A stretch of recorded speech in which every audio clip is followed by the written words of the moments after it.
This particular video is for parents who have children with attention deficit disorder or attention deficit hyperactivity disorder. I raised one of those children, I learned a lot along the way, and I found that other parents helped me much more than I could have figured out how to do on my own. So I'm really glad to be here.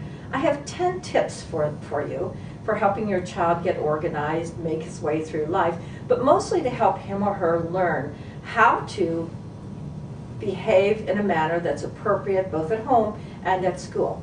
And really, it's about you. It's your behaviors that will change as you support your child to learn new behaviors that he or she really needs. Number one is always remember, to the extent you can, to pay attention to good behavior. That's very difficult for parents who are often caught up in a world where there are competing interests. If you're fixing dinner, for instance, you want your child to sit quietly on the sofa, and you pay attention only if they're making noise or disagreeing with their siblings or having a fight.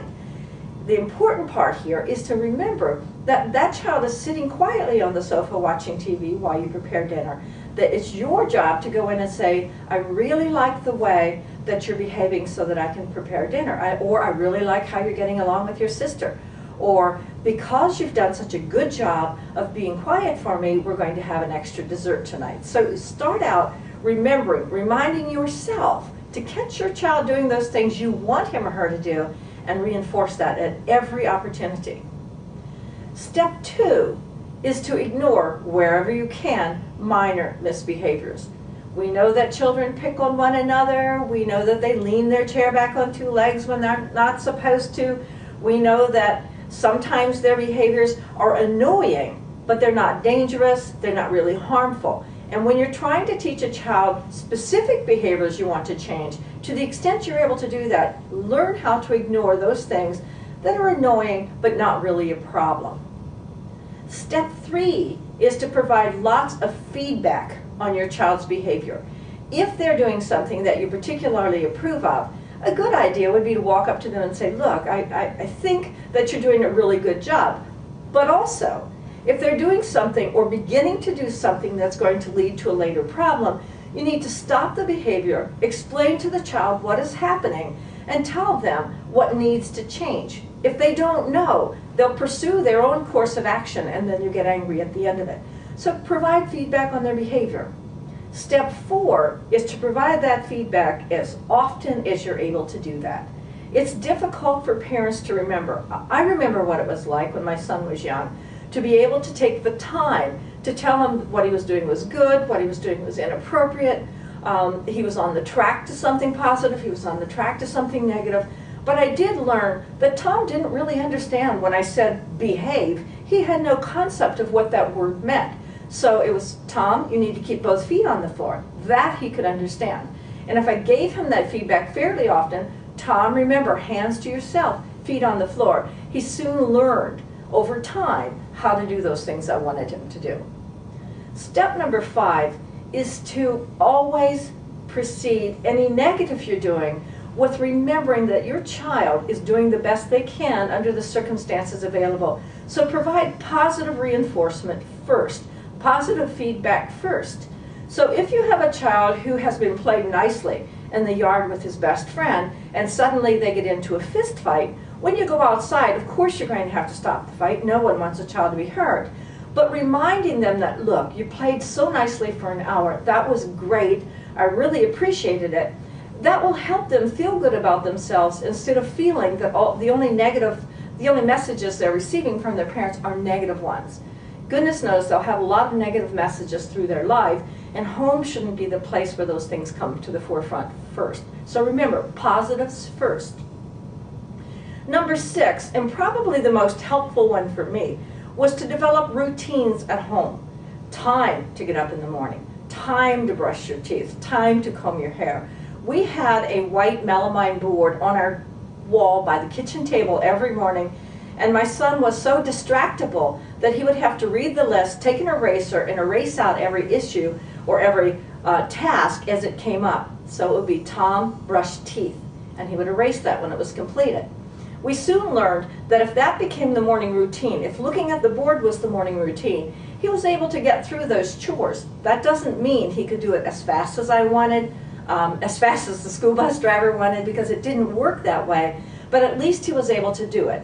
Later, when he'd gotten the routine down, we used his favorite song he could listen to. And my son liked Pink Floyd, so he could play Pink Floyd while he was brushing his teeth, and when that song was finished, that meant he was finished. And that way he was able to do things in a more timely manner.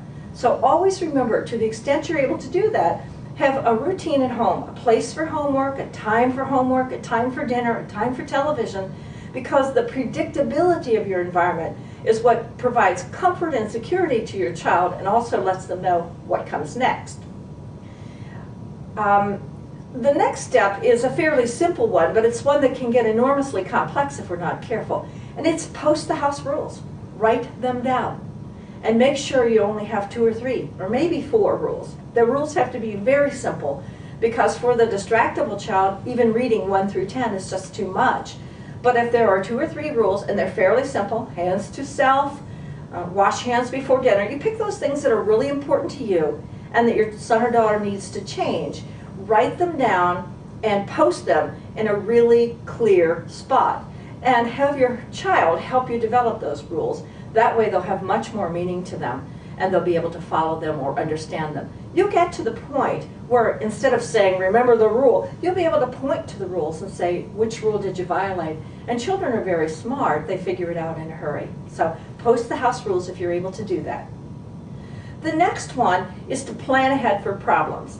I cannot tell you the number of times I've driven into Target's parking lot and found the youngster, 4 or 5 or 10 years old, refusing to get in the car or refusing to get out of the car, screaming, having a tantrum, or in line, waiting for you to buy the thing they want because they can hold out longer than you can.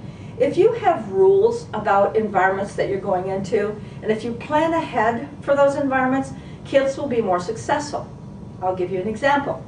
If you're going to the grocery store, and that's a hugely distractible environment for children with attention problems, if you're going to the grocery store, does your child know the rules about grocery store?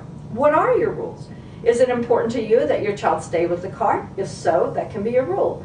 Is it important that your child not ask for anything that the grocery store has that he or she wants, usually candy at the checkout counter? If so, let them know. Then, after you tell them what your expectations are, when we go to the grocery store, John, I expect that you'll stay with the cart, or I expect that you will not ask for anything in that store, no matter how badly you want it. And if you're able to follow these rules, tell them what positive reinforcement will happen. If you're able to follow the rules, we'll stop for ice cream on the way home.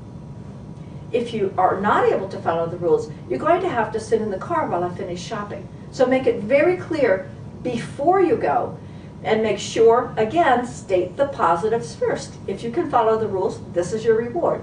If you can't follow the rules, this is what will happen. Do that for restaurants, for grocery stores, for any place like the shopping mall where the activity level is high and the distractions are numerous.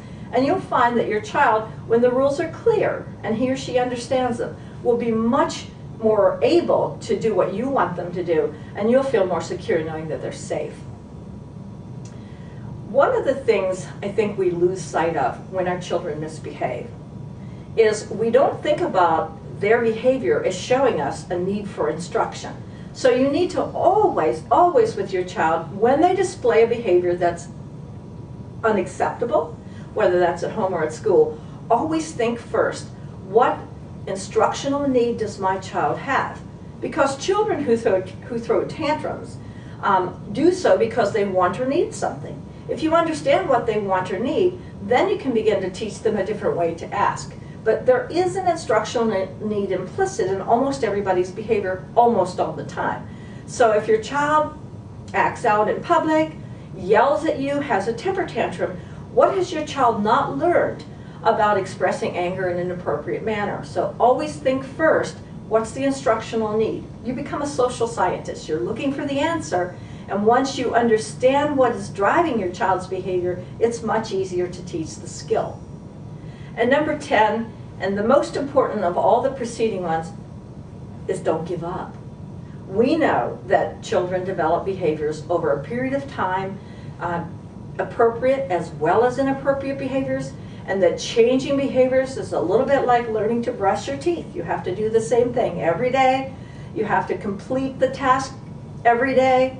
You have to do it more than once a day.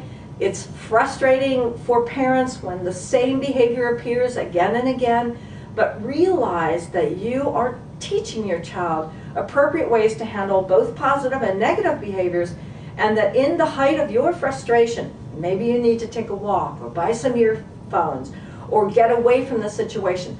But don't give up. Your child's life and their future depend on you to teach them the skills they need to know. Thank you so much.